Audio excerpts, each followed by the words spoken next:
তত্ত্বাবধায়ক সরকার ব্যবস্থার বিভিন্ন দিক নিয়ে আলোচনা করেছি।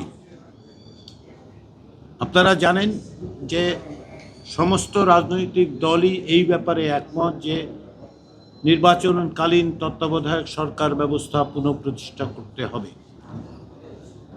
যার অর্থ হচ্ছে যে নির্বাচনকালীন তত্ত্বাবধায়ক সরকার ব্যবস্থা পুনঃপ্রতিষ্ঠার জন্য সংবিধানের 123 অনুচ্ছেদের 3 উপ অনুচ্ছেদ সংশোধন করতে হবে এবং সংশোধিত ভাষ্য হবে ত্রয়োদশ সংশোধনীর বিধান, যা পঞ্চদশ সংশোধনীর মাধ্যমে পরিবর্তিত হয়েছিল।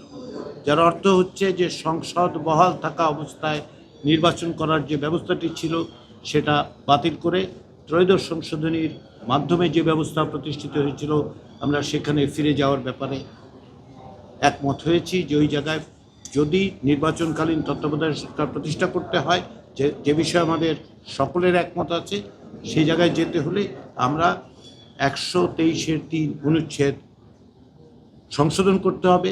ত্রয়োদশ সংশোধনের মধ্যে দিয়ে যে ব্যবস্থা তৈরি করা হয়েছিল সেখানে ফিরে যেতে হবে। আজকে নির্বাচনকালীন তত্ত্বাবধায়ক সরকার নিয়ে দীর্ঘ আলোচনা হয়েছে। দিনের অধিকাংশ সময় নির্বাচনকালীন তত্ত্বাবধায়ক সরকার গঠন প্রক্রিয়ার বিষয়টি, বিশেষত তত্ত্বাবধায়ক সরকারের প্রধান অর্থাৎ প্রধান উপদেষ্টা নিয়োগের বিষয়টাই আলোচিত হয়েছে। বিভিন্ন রকম প্রস্তাব ছিল। আমরা সর্বশেষ রাজনৈতিক দলগুলোর কাছ থেকে প্রস্তাব চেয়েছিলাম, সেই অনুযায়ী 4টি রাজনৈতিক দলের কাছ থেকে আমরা প্রস্তাব পেয়েছিলাম। সেগুলো হচ্ছে বিপ্লবী ওয়ার্কার্স পার্টি, বাংলাদেশ জাতীয়তাবাদী দল, ন্যাশনাল সিটিজেন্স পার্টি এবং জামায়াত ইসলামীর পক্ষ থেকে। কমিশন ওই প্রস্তাবগুলির ভিত্তিতে আজ সকালে একটি সংশোধিত প্রস্তাব হাজির করে। অধিকাংশ দল মনে করেছে যে এই সংশোধিত প্রস্তাবের মধ্যে গত কয়েকদিনের আলোচনার বিষয়গুলি প্রতিফলিত হয়েছে। একই সঙ্গে রাজনৈতিক দলগুলোর পক্ষ থেকে যেসব প্রস্তাব দেওয়া হয়েছিল সেগুলোকে সমন্বিত করা সম্ভব হয়েছে।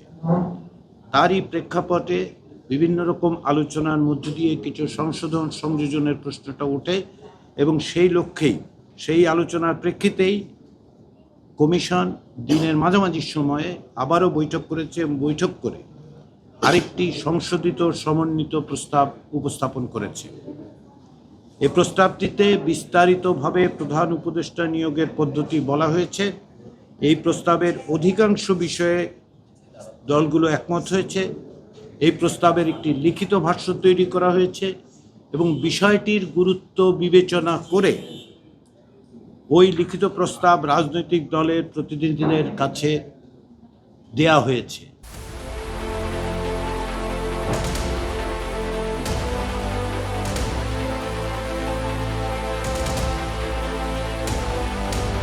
তারা ওই খসড়া প্রস্তাবটি নিয়ে দলগতভাবে আলোচনা করে আগামীকাল আমাদেরকে মতামত জানাবেন। তারই পরিপ্রেক্ষিতে আমরা আশা করছি পরশুদিন আমরা এ বিষয়ে আমাদের কমিশনের অবস্থান বা একমত হওয়ার জায়গাটা বলতে পারব। অর্থাৎ একটি লিখিত ভাষ্য তৈরি হয়েছে, অধিকাংশ বিষয়ে একমত প্রতিষ্ঠিত হয়েছে।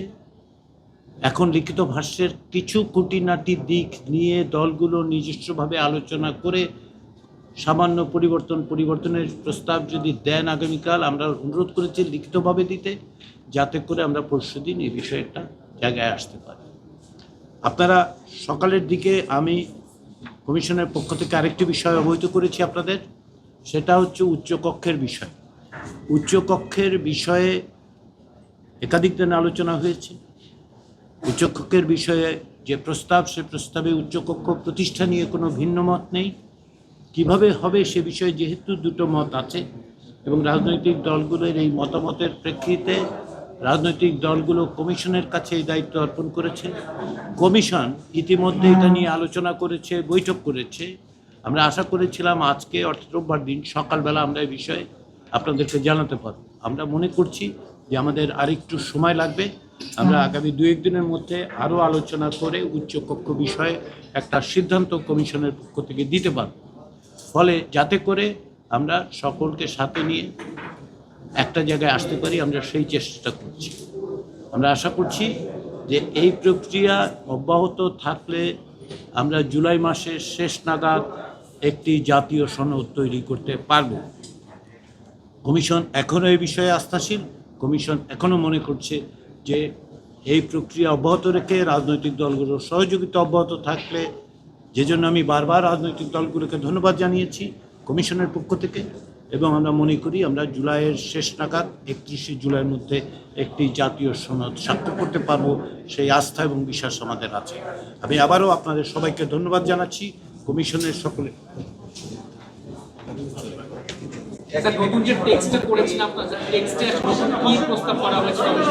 টেক্সট যেহেতু এখন বিবেচনার মধ্যে আছে, রাজনৈতিক দলগুলো বিবেচনা করুক, তারপরে আমরা এই বিষয়ে পরশুদিন আশা করি আপনাদের বলতে।